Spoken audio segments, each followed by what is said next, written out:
प्यारे बच्चों, good morning.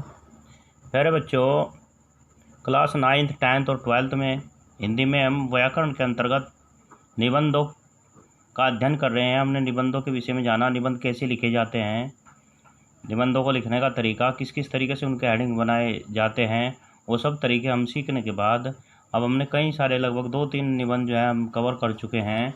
जो परीक्षा के लिहाज से हम वही निबंध करते हैं जो परीक्षा की दृष्टि से महत्वपूर्ण होते हैं। आज हम जो निबंध करने जा रहे हैं वह है बढ़ती बेरोजगारी, कारण और निवारण। देखो, ये बहुत बड़ी समस्या बढ़ती जा रही है हिंदुस्तान में। बेरोजगारी निरंतर बढ़ती जा रही है।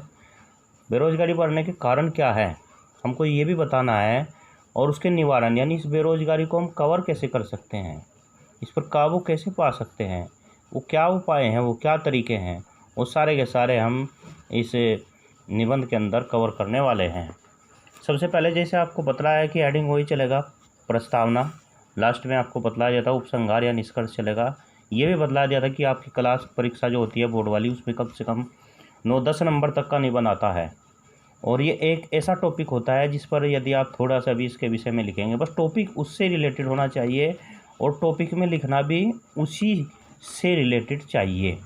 यानी टॉपिक आप जो हेडिंग बना रहे हैं, टॉपिक आपने जो चुना है, मतलब बेरोजगारी आपका निबंध है, तो आप जो हेडिंग बना रहे हैं उसी से रिलेटेड हो।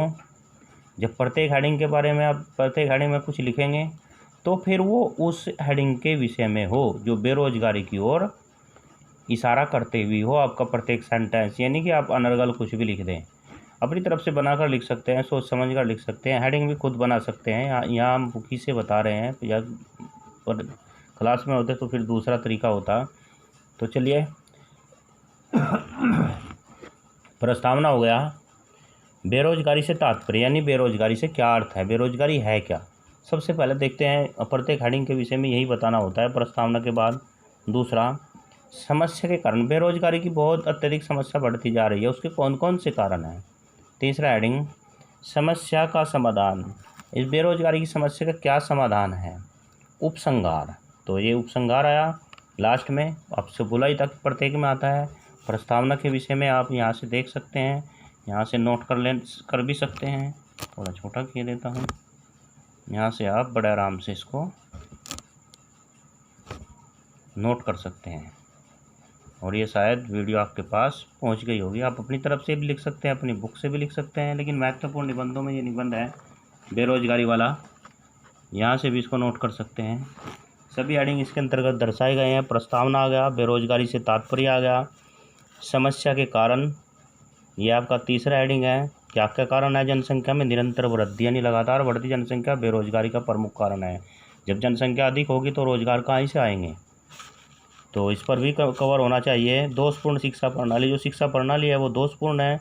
इसमें शुरू से ही वो बातें नहीं बताई जाती जो जीवन में जिनसे रोजगार पर जो छात्र है वो परीक्षा के साथ साथ रोजगार पर खड़ा हो सके। यानी जो शिक्षा है वो रोजगार परक होनी अनिवार्य है। शिक्षा में रोजगार का जिक्र नहीं है, इस प्रकार के सब्जेक्ट नहीं है जिनमें शिक्षा के साथ साथ रोजगार का भी ज्ञान हो सके। लघु तथा कुटीर उद्योगों की उन्नति। हमारे देश में जो लघु तथा कुटीर उद्योग हैं उनको सरकार बढ़ावा नहीं दे रही है, उनमें बराबर निरंतर गिरावट आती जा रही है। नेक्स्ट है यंत्रीकरण और औद्योगिक क्रांति। यंत्रों का ज़्यादा प्रयोग हो रहा है। आप देख रहे हो कि सड़क पर जेसीबी लग जाती है तो कितने मजदूरों को छुट्टी हो जाती है। इसी तरीके से खेत में भी मशीनें आ गई हैं, कंपेन वगैरह, बहुत सारे मजदूरों की छुट्टी। तो यंत्रीकरण की वजह से भी बेरोजगारी बढ़ गई है, औद्योगिक क्रांति के कारण ये सब संभव हुआ है। नेक्स्ट टॉपिक, समस्या का समाधान। यानी आपने जो टॉपिक दिया है समस्या का समाधान, उसमें जनसंख्या वृद्धि पर नियंत्रण अनिवार्य है। जब तक जनसंख्या वृद्धि पर नियंत्रण नहीं होगा तो इसे बेरोजगारी जैसी जो ये महान समस्या है, इससे किसी भी प्रकार छुटकारा मिल नहीं सकता। रोजगार बढ़ते जाएंगे, रोजगार एक आएगा और सीट एक होगी और वहाँ पर 1000 जब खड़े होंगे तो रोजगार किसको मिलेगा, एक को मिलेगा ना, तो 999 तो खाली ही रह जाएंगे। शिक्षा प्रणाली में परिवर्तन। जो शिक्षा प्रणाली है वो भी रोजगार परक होनी चाहिए। आज का जो हमारा जो छात्र है, जो युवा है, वो भाग रहा है सरकारी नौकरी की ओर। सरकारी नौकरियों की संख्या में जो पद है सरकारी नौकरी में वो कम है। कम संख्या निकलती है वहाँ पर, तो भाग रहा है प्रत्येक व्यक्ति सरकारी नौकरी की तरफ, और जब सरकारी नौकरी नहीं मिलती तो वो किसी लायक नहीं रहता, कुछ करने लायक नहीं रहता। तो शिक्षा रोजगार परक होनी चाहिए। यदि सरकारी नौकरी नहीं है तो उसके पास इस प्रकार की शिक्षा होनी चाहिए कि वो अपने रोजगार प्रारंभ कर सकें।